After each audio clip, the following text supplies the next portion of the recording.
Hey guys, welcome to our channel Coders Arcade. In today's video, we are going to talk about debugging in Python. So we are going to see debugging in Python program using PyCharm.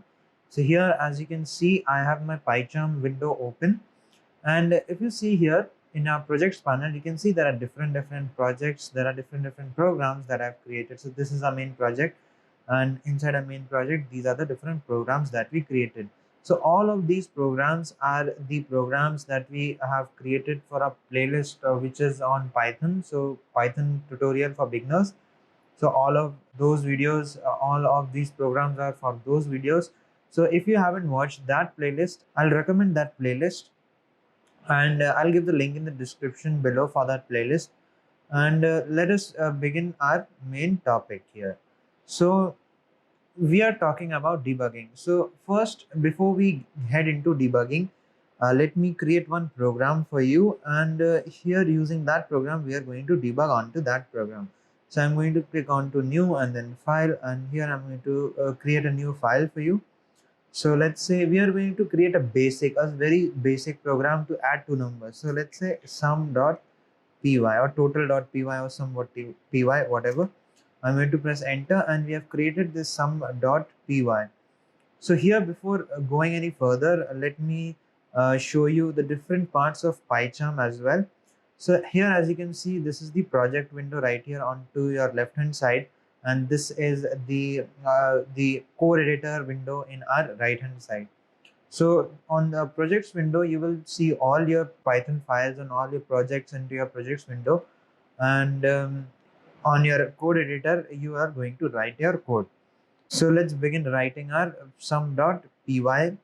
So I'm going to close this project window, and I'm going to write here. Let's create a basic program for adding two numbers. Let's say a equals to 10 and b equals to 20. And then let's create the third variable. Let's say total. I'm not going to use sum for this because sum is a default keyword which is already present into a Python language. That is why it is going to give an error. It is not going to give an error, but it is going to give us a warning. But still, I'm not going to use that. So instead, we are going to use total. So total a plus b, let's say.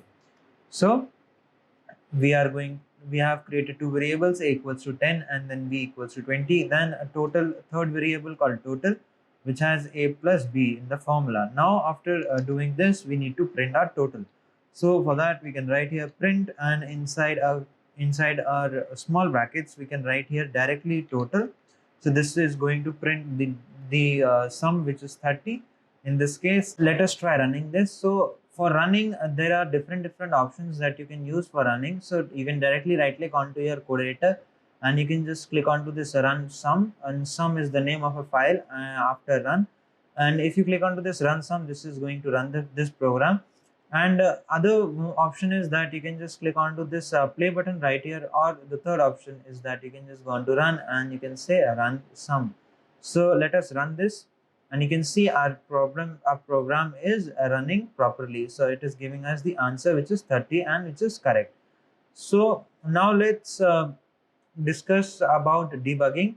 Let us start using the debugger here. In this case, what does this debugging means?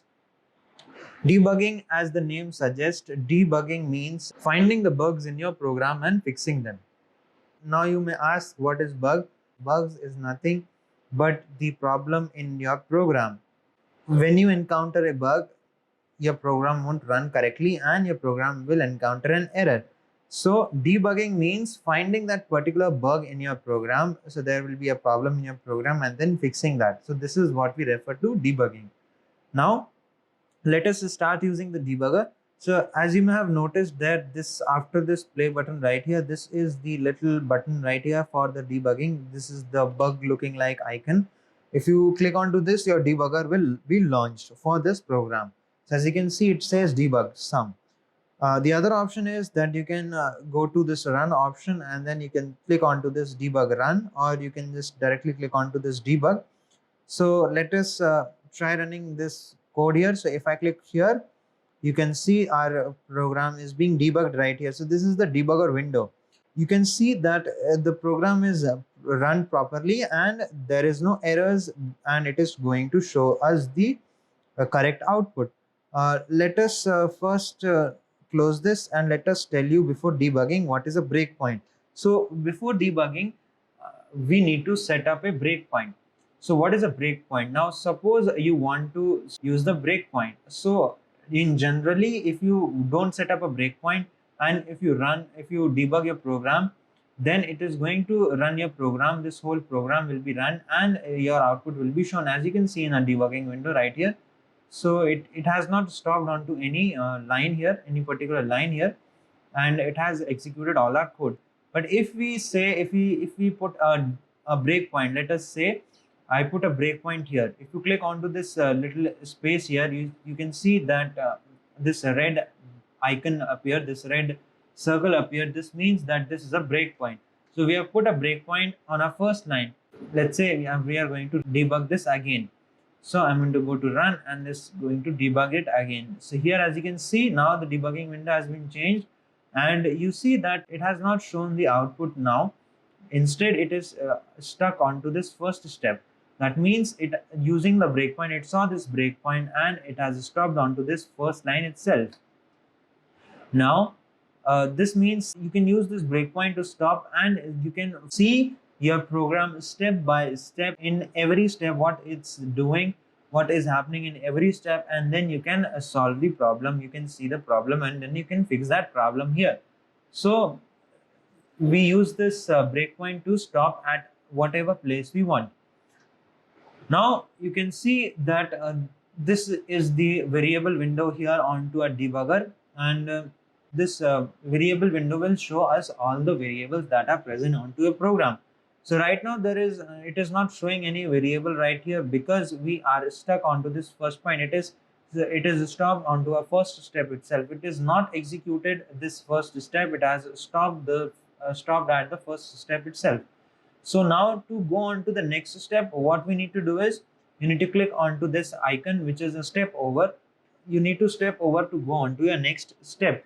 So what you can do is you can just click onto this icon right here, step over, or you can press F8 on your keyboard to go on to your next step. So if I click here, you can see that it has gone to our next step. And this next step, how we got to next step, how we know that we got to next step, you can see that the second line has been highlighted with blue color.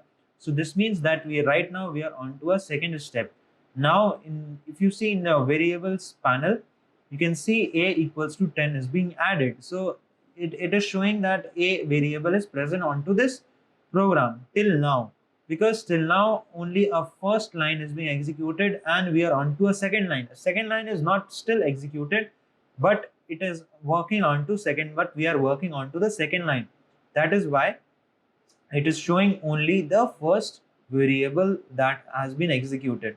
So here, if you see properly in your code editor, you can see that after a equals to 10, it is showing a value of a is 10.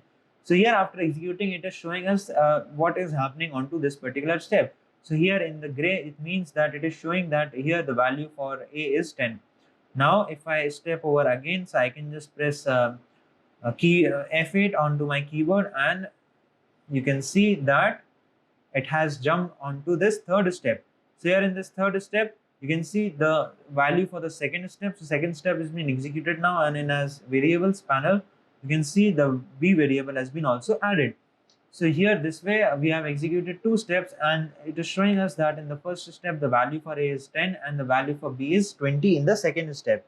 Now again you can just go on to your next step by clicking onto this step over, and you can see that it has executed the third line as well. So here the total variable has also been added. So this is the way you are going to analyze your whole program, and this way you are going to find bug manually one by one, every step at a time. So here as you can see, the third step is being completed, the third step has been executed. Here it says that total equals to a plus b, and here it says that the value for total is 30, but still it is not printed because we are onto our print statement. Yet print statement has not been executed, only the formula has been executed onto our third line. So again, to execute it fully, we need to step over again. And if I step over, you can see in our console window, you can see if I click onto this console window, you can see our program has been executed fully. And you can see that the value for total is 30. So this way, you can debug your program one by one, and you can find the bug and fix that bug using this debugger. So this is how a debugger works into your PyCharm. So I hope you have understood this logic behind this debugger, and thanks for watching. I'll catch you guys in the next one. So this is all about this video, guys. Thanks for watching. Hope you like the video, and if you like it, then tell us in the comment section below. If you have any doubts, then post them in the comment section. I will definitely try to clear those doubts. Also, like, share and subscribe to our channel Coders Arcade and press the bell icon so that you will get a notification when we post our new video. Thank you. Happy learning.